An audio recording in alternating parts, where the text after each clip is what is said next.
برادران ملت اسلامی، السلام علیکم ورحمۃ اللہ وبرکاتہ۔ الحمد للہ وکفا وسلام علی حبیبہ المصطفیٰ، اما بعد فاعوذ باللہ من الشیطان الرجیم، بسم اللہ الرحمن الرحیم۔ ثم لتسألن یومئذ عن النعیم، صدق اللہ مولانا العظیم۔ بارگاہ رسالت معاذ صلی اللہ تعالی علیہ وسلم میں درود پاک کا ہدیہ پیش کریں۔ اللہم صلی علی سیدنا و مولانا محمد معدن الجود والکرم وآلہ واصحابہ الکرام وابنہ الکریم وبارک وسلم صلاۃ دائمۃ سرمدا ابدا۔ قرآن عظیم میں اللہ رب العزت ارشاد فرماتا ہے، پھر تم سے ہر نعمت کے بارے میں ضرور پوچھا جائے گا۔ جو نعمتیں اللہ رب العزت نے تمہیں عطا فرمائی ہیں، ان سب کے بارے میں قیامت کے دن پھر سوال کیا جائے گا۔ یہ سورہ تکاثر ہے، جس میں اللہ تعالیٰ فرماتا ہے الہاکم التکاثر۔ بہت زیادہ چیزیں جب کسی کو مل جاتی ہیں تو غافل ہو جاتا ہے۔ تکاثر کہتے ہیں حد سے زیادہ کوئی چیز ہو جائے، چاہے وہ مال ہو، دولت ہو، دنیا ہو، جائیداد ہو، جس طرح کی بھی کوئی چیز ہو، خواہشات ہو، جب حد سے زیادہ ہو جاتی ہیں تو آدمی کو غافل بنا دیتی ہے۔ الہاکم التکاثر، اسی سورہ میں اللہ تعالیٰ نے فرمایا پھر یاد رکھو ہر نعمت کے بارے میں تم سے سوال کیا جائے گا۔ آج ہم لوگ اس سال کے آخری جمعہ میں آئے ہیں، 2024 ختم ہونے والا ہے۔ میرے عزیزوں، سب سے پہلے ہم سب کو یہ چاہیے کہ دنیا تو نئے سال کے آنے کے جشن کی تیاریوں میں ہے۔ گناہوں کے اڈے سجائے جا رہے ہوں گے، لوگ ادھر سے ادھر سفر بھی کر رہے ہوں گے، اہتمامات کر رہے ہوں گے، لوگ ایک نئے سال کے استقبال کی تیاریاں کر رہے ہیں۔ لیکن ایک مومن بندے کو یہ چاہیے کہ اس کے گزرے ہوئے سال کا وہ حساب بھی تو کر لے۔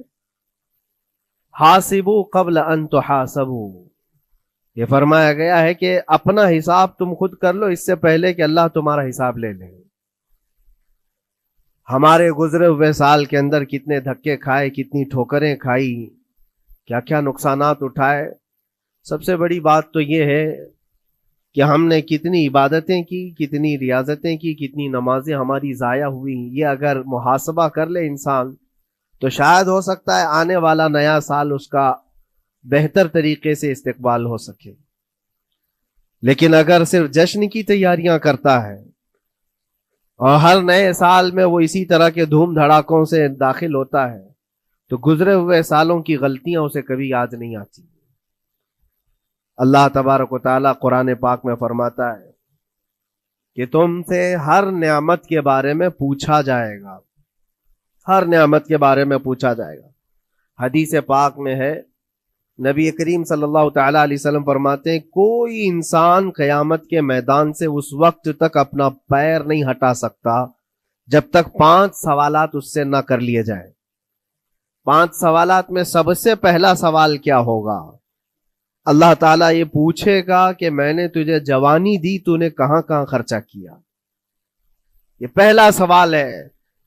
اور محدثین و مفسرین فرماتے ہیں کہ ایک سوال کے جواب میں بندے کو 500 سال بھی لگ سکتے ہیں۔ اپنی صرف جوانی کا حساب دیتے دیتے کسی کو 500 سال، کسی کو 700 سال لگ جاتے ہیں۔ باقی کے جو 4 سوالات ہیں وہ بعد میں ہیں۔ اللہ نے صحت عطا کی تو اس کا استعمال کیسے کیا، دولت عطا کی تو اس کا استعمال کہاں کیا۔ صرف جوانی کا جواب دینے میں جب 500 سال لگ جاتے ہیں تو پوری زندگی کا حساب کیا دے پائے گا؟ اسی لیے میرے عزیزوں، جس کے پاس آج جوانی ہے یا گزر چکی ہے وہ غنیمت جانے، ایک ایک لمحے کو غنیمت جانے۔ اور ایک حدیث پاک میں آپ کو بتاتا ہوں، اللہ کے حبیب صلی اللہ تعالی علیہ وسلم فرماتے ہیں 5 چیزوں کو 5 چیزوں سے پہلے غنیمت جانو۔ اس میں سے 2-3 میں ذکر کرتا ہوں۔ حضور پاک صلی اللہ تعالی علیہ وسلم فرماتے ہیں اپنی صحت کو غنیمت جانو بیمار ہونے سے پہلے۔ آج صحت مند ہو تو اس کی قدر کرو بیمار ہونے سے پہلے. ہاتھ نہیں ٹوٹا ہے ابھی, پاؤں نہیں ٹوٹا ہے, سر سلامت ہے, سوچنے کی طاقت ہے, زبان سلامت ہے. اپنی صحت کو غنیمت جانو اور ہر دن اللہ کا شکر ادا کرو کہ مولا میری طاقت اور میری حیثیت سے زیادہ تو نے مجھے عطا کیا ہے. اور اگر اپنی صحت کا خیال نہیں ہے, قدر نہیں ہے, تو جاؤ کبھی کسی کینسر ہاسپٹل میں جا کر کے دیکھو, کئی ایسے لوگ ہیں جو موت اور حیات کے بیچ لڑ رہے ہیں. کچھ تو ایسے ہیں جو روز موت کی تمنا کرتے ہیں لیکن موت بھی نہیں. مجھے یاد ہے آج تقریباً 8-9 سال ہو گئے ہوں گے, ایک کینسر ہاسپٹل میں ایک ادھیڑ عمر کے شخص سے ملاقات. میں تیمارداری کے لیے یا عیادت کے لیے جایا کرتا تھا. اس شخص نے بستر پر لیٹے لیٹے کہا اس کے گردن میں ایک ایسی عجیب قسم کی کینسر کی پھنسی تھی جس سے ہمیشہ خون اور پیپ رستا رہتا ہے. کافی دنوں سے ہاسپٹلائزڈ ہے, لیکن ایک اس کی جو گڑ گڑاہٹ دیکھا اور ریکویسٹ میں نے سنا, کہا کہ حضرت صرف اتنی دعا کر دے کہ میرا سر اٹھے اور میں سجدہ کر سکوں. اس لیے کہ جوانی میں نے سجدے نہیں کی, اللہ کے عبادت نہیں کی, اور آج شدت سے خواہش ہوتی ہے کہ میں عبادت کروں یا سجدہ کروں, لیکن سر اٹھاتا ہوں تو یہاں سے پیپ اور خون شروع ہو جاتا ہے. اب وہ طاقت نہیں ہے. اس دن میرے دل پہ یہ بات لگی, کیا سچ فرمایا میرے آقا صلی اللہ علیہ وسلم نے, اپنی صحت کو غنیمت جانو بیمار ہونے سے پہلے. کہیں ایسا وقت نہ آئے کہ تم سجدہ کرنا چاہو لیکن تمہارا سر اٹھانے کے قابل بھی نہ رہے, تمہارے پاس وہ طبیعت بھی نہ رہے. ایک یہ تو پہلی چیز ہے. دوسری چیز, نبی مکرم صلی اللہ علیہ وسلم ارشاد فرماتے ہیں کہ تم اپنی جوانی کو غنیمت جانو بڑھاپا آنے سے پہلے. جوانی کو غنیمت جانو بڑھاپا آنے سے پہلے. آپ کو پتا نہیں ہے بڑھاپا کیا ہوتا ہے؟ بڑھاپے میں صرف خواہشیں رہ جاتی ہیں, کرنے کی تمنا رہ جاتی ہے لیکن طاقت نہیں رہتی. بڑھاپے کے اندر اعضاء ڈھیلے ہو جاتے ہیں, نہ وہ صحیح ڈھنگ سے پوری عبادت کرنے کے قابل رہ جاتا ہے, بلکہ وہ سوچتا رہ جاتا ہے کہ کاش میں اپنی جوانی میں اتنی نمازیں پڑھ لیا ہوتا, اتنی تسبیح پڑھ لیا ہوتا, لیکن کر نہیں پاتا. اسی لیے اللہ کے نبی صلی اللہ علیہ وسلم نے فرمایا بڑھاپا آنے سے پہلے اپنی جوانی کی قدر کر لو. اور اتنی تیزی سے یہ جوانی جاتی ہے پتہ بھی نہیں چلتا, بہت تیزی سے گزر جاتی ہے. جوانی ایسا شباب ہے کہ یہ بجلی کی طرح بھاگتی چلی جاتی ہے, کیونکہ جوان ہوتے ہی آدمی کے اوپر ایسی ذمہ داریاں آئیں. اس کو شادی کا خیال آیا, شادی کیا, بچوں کا خیال آیا, بچے ہوئے, پالنے کی بات, گھر بنانے کی فکر, بزنس کی فکر, جاب کی فکر. ان تمام چیزوں میں اتنا گھرا رہا کہ جوانی نکل گئی, بال سفید ہو گئے, پتہ ہی نہیں چلا, بڑھاپا آ گیا. اور اس کے بعد بڑھاپے میں اس کو احتساب کرنے کا موقع ملے تو سوچتا ہے کہ میرے پاس جوانی کے اتنے سال تھے, کاش میں عبادت کیا ہوتا یا کچھ کر لیا ہوتا. لیکن ایک بات یاد رکھو, گیا وقت پھر ہاتھ آتا نہیں, سدا دور دورہ دکھاتا نہیں. سب سے قیمتی چیز دنیا کی یہ وقت ہے جو گزر جاتا ہے. آج کا جمعہ پھر ہم صدیوں بعد بھی یا جتنی بھی زندگی ہو یہ دوبارہ نہیں لے سکتے, یہ واپس نہیں آئے گا ہماری زندگی میں. 2024 کا یہ آخری جمعہ ہے, پوری دنیا سر پٹک لے دوبارہ یہ جمعہ واپس نہیں لا سکتی گزر جانے کے بعد. یہ نظام کائنات ہے, وقت گزر رہا ہے. الوقت کالسیف, یہ وقت تلوار کی طرح ہے, اس کو تم کاٹ دو ورنہ یہ تمہیں کاٹے گا. تیسری چیز رسول پاک صلی اللہ تعالی علیہ وسلم ارشاد فرماتے ہیں, 2 چیزیں میں نے بتایا. پہلی یہ کہ صحت کو اپنی قدر کرو, غنیمت جانو بیمار ہونے سے پہلے. دوسری چیز ہے اپنی جوانی کی قدر کرو بڑھاپا آنے سے پہلے. اور تیسری سب سے امپورٹنٹ ہے, اللہ کے نبی نے فرمایا زندگی کو غنیمت جانو موت آنے سے پہلے. پہلے والی 2 چیزوں میں تو تمہارے پاس موقع تو ہے. صحت چلی گئی, بیمار ہے, لیکن بیماری میں بھی توبہ کر رہا ہے, اللہ اللہ کر رہا ہے, چلو ٹھیک ہے. جوانی چلی گئی لیکن بڑھاپا ہے, بڑھاپا میں تو اللہ اللہ کر رہا ہے, عبادت کر رہا ہے. یہ دونوں میں تو موقع ہے, لیکن زندگی ختم ہو گئی, موت آ گئی, تب پھر کیا ہے؟ موت کے بعد پھر کوئی عمل نہیں ہے، موت کے بعد کوئی عمل نہیں ہے۔ حضرت سفیان ثوری رضی اللہ تعالیٰ عنہ کی وہ بات مجھے یاد آتی ہے، ایک جنازہ جا رہا تھا اور اس جنازے کے پیچھے ایک 8 سال کی بچی روتی ہوئی جا رہی تھی، اس کے باپ کا جنازہ تھا، بہت رو رہی تھی، بہت گڑ گڑا رہی تھی۔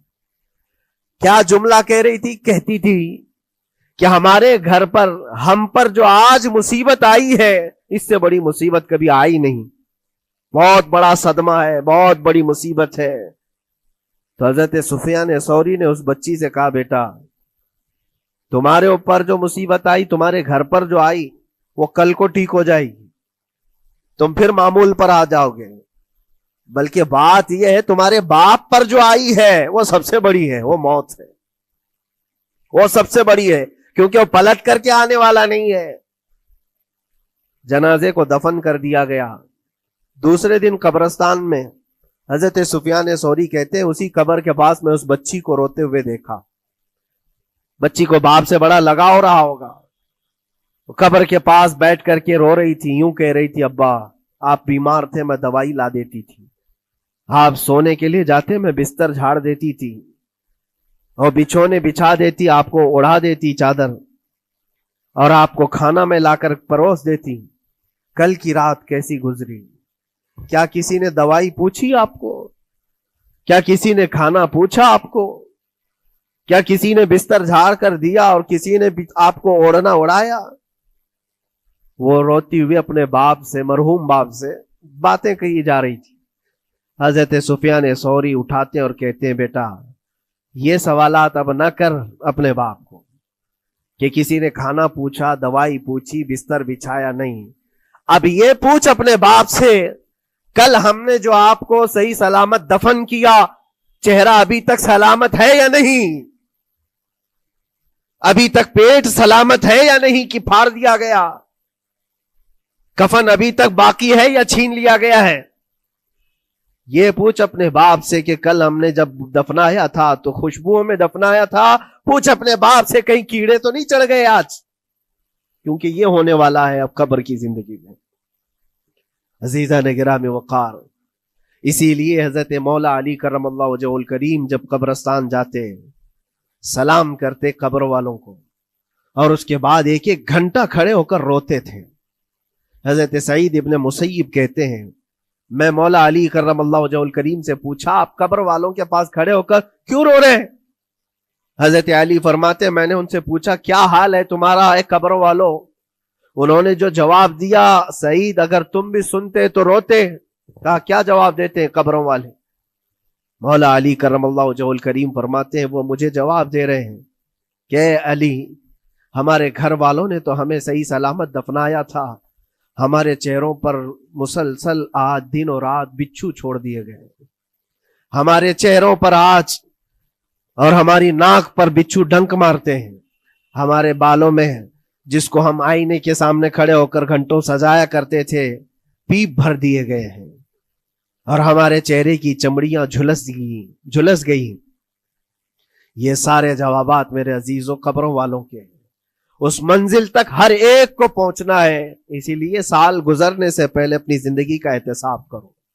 اللہ رب العزت نے ابھی بھی ہمیں موقع عطا کیا ہے، ابھی تمہاری زندگی ختم نہیں ہوئی، سانس لے رہے ہو، توبہ کر لو، دعائیں کرو کہ مولا کریم ہمارے لیے نیا سال خیر و برکت والا بنا، گناہوں سے بچنے والا بنا۔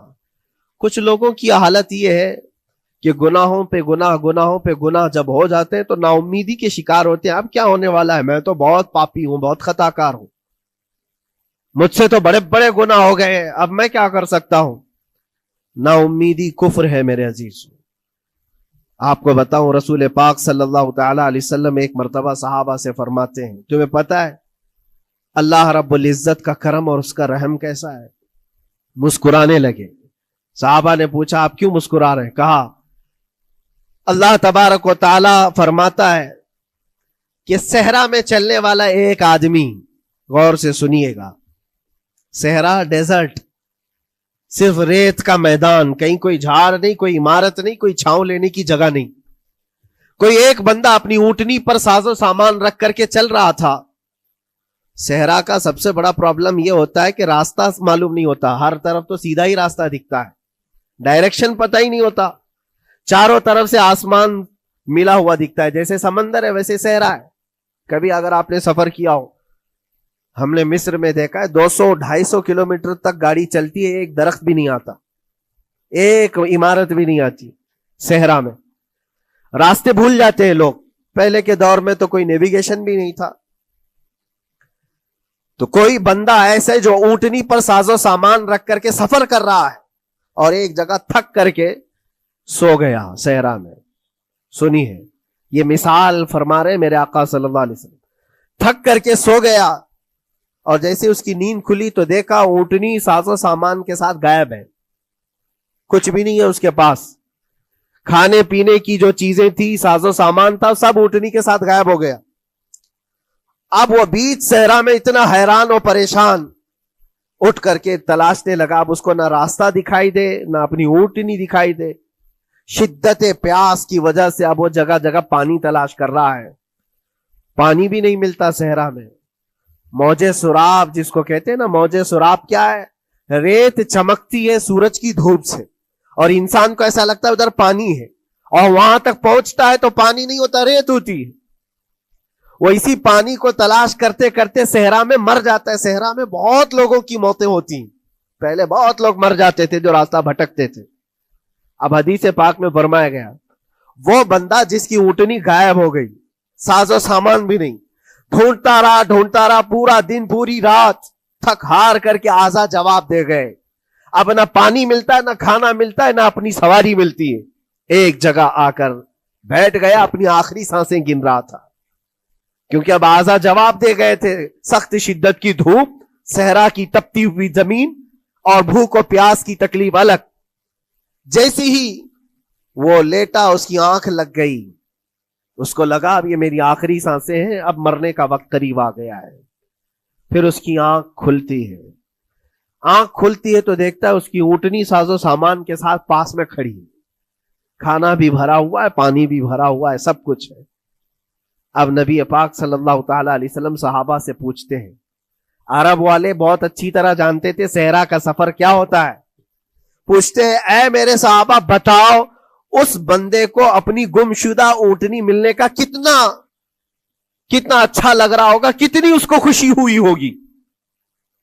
صحابہ کہتے ہیں یا رسول اللہ صلی اللہ علیہ وسلم اس کی تو جان میں جان آ گئی, صحرا میں اپنی گمشدہ اونٹنی مل جائے, کھویا ہوا سامان, اپنی گمشدہ سواری اور پانی مل جائے, یہ تو حیات نو کی ایک بہت بڑی خوشخبری ہے اس کے لیے.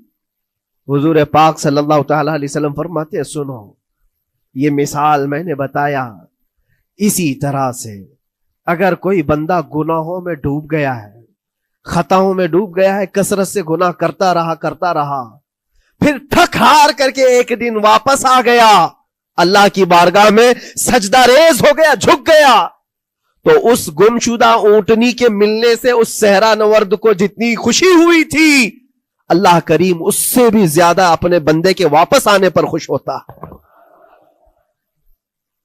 اپنے بندے کے واپس آنے پر خوش ہوتا ہے رب تبارک و تعالی کہ میرا کھویا ہوا بندہ میرے دربار میں واپس آ گیا ہے. آج ہمارے پاس وقت ہے واپس پلٹنے کا.